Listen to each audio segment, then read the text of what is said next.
నీలో కూడా దేవుడు ఏం కోరుకుంటున్నాడు తెలుసా? పాపము లేని హృదయాన్ని దేవుడు కోరుకుంటున్నాడు అమ్మా. యథార్థమైన హృదయాన్ని దేవుడు నీలో కోరుకుంటున్నాడు.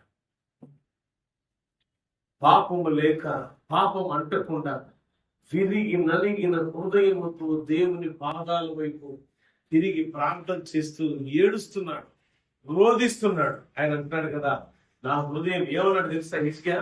నా హృదయము ఎంత యథార్థంగా ఉందో నీ పట్ల అది నీకు తెలుసుగా, ఒక్కసారి జ్ఞాపకం చేసుకో ప్రభు అన్నాడు.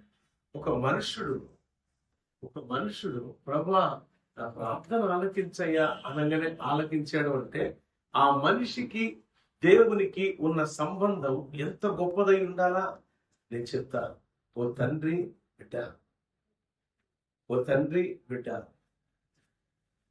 తండ్రి బిడ్డకు ఎటువంటి బలమైన సంబంధ బాంధవ్యాలు ఉంటాయో, బిడ్డలు అడగగానే తండ్రి ఏం చేస్తాడు? అరే నువ్వెవడో అడుగుతావు, గెటౌట్ అంటాడా? బిడ్డ నేను నీకు కావాల్సిన ఇస్తానా అంటాడా? ఏమంటాడు? తండ్రి గెంటేస్తాడా? ఏమా చేపను అడిగితే పావుని ఇస్తాడా?